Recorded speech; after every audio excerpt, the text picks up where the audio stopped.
Bike ரேஸின் போது ஏற்பட்ட விபத்தில் சாலையில் சென்ற வாகன ஓட்டி உட்பட 2 உயிரிழந்த சம்பவம் பெரும் அதிர்ச்சியை ஏற்படுத்தியுள்ளது. சென்னை ராயப்பேட்டை பேகம் சாகிப் சாலை பகுதியைச் சேர்ந்த கல்லூரி மாணவர் சுகைல். இவரும் அதே பகுதியைச் சேர்ந்த செல்போன் கடை ஊழியர் சோயல் என்பவரும் நேற்றிரவு நவம்பர் 5 ராயப்பேட்டை பீட்டர்ஸ் மேம்பாலத்தில் பைக் ரேஸில் ஈடுபட்டதாக கூறப்படுகிறது. ராயப்பேட்டையிலிருந்து அண்ணா சாலை நோக்கி பீட்டர்ஸ் மேம்பாலத்தில் இருவரும் விலையுயர்ந்த இருசக்கர வாகனங்களில் அதிவேகமாக சீறி பாய்ந்து சென்றபோது திடீரென கட்டுப்பாட்டை இழந்ததால் வாகனங்கள் ஒன்றோடு ஒன்று மோதிக்கொண்டன.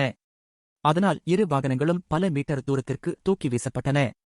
அந்த நேரத்தில் மேம்பாலத்தின் எதிர் திசையில் வந்த வாகன ஓட்டி ஒருவர் மீது பைக் ரேஸில் ஈடுபட்ட வாகனங்களில் ஒன்று மோதி அந்த நபர் தூக்கி வீசப்பட்டுள்ளார்.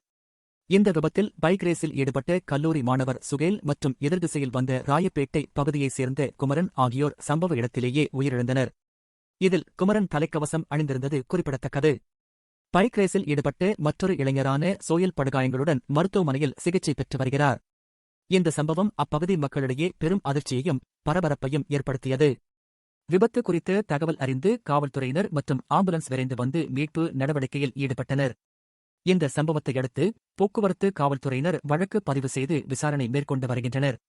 மேலும் விபத்து நடைபெற்ற பீட்டர்ஸ் மேம்பாலம் நேற்று இரவு போலீசாரால் பேரிகார்டுகள் போடப்பட்டு மூடப்பட்டிருந்த நிலையிலும் இளைஞர்கள் எவ்வாறு அங்கு பைக் ரேஸில் ஈடுபட்டனர் என்பது குறித்தும் விசாரணை நடைபெற்று வருகிறது. சம்பந்தப்பட்ட பகுதியில் பொருத்தப்பட்டுள்ள சிசிடிவி காட்சிகள் ஆய்வு செய்யப்படுவதாகவும் காவல்துறை தரப்பில் கூறப்படுகிறது. விபத்தில் உயிரிழந்த குமரன் டி நகர் பகுதியில் ஃபேன்சி ஸ்டோர் கடை நடத்தி வந்தவர் எனவும் நேற்று இரவு கடை பணி முடித்து வீடு திரும்பும் வழியில் இந்த விபத்தில் சிக்கி உயிரிழந்ததாகவும் தகவல் வெளியாகியுள்ளது. அவருக்கு மனைவி மற்றும் 2 பெண் குழந்தைகள் உள்ள நிலையில் குமரனின் திடீர் மரணம் குடும்பத்தினரை பெரும் அதிர்ச்சியிலும் சோகத்திலும் ஆழ்த்தியுள்ளது.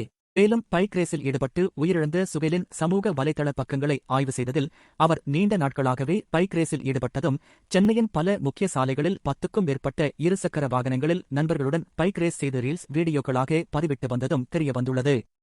பெற்றோர்களிடம் அடம்பிடித்து விலை அதிகமான பைக்கை வாங்கி ரேசிங்கில் பல இளைஞர்கள் ஈடுபட்டு வருகின்றனர். அவ்வாறு செய்யும் இளைஞர்களின் வாகனங்களை பறிமுதல் செய்து அவர்களின் பெற்றோர்களுக்கும் தகுந்த தண்டனை வழங்க வேண்டும்.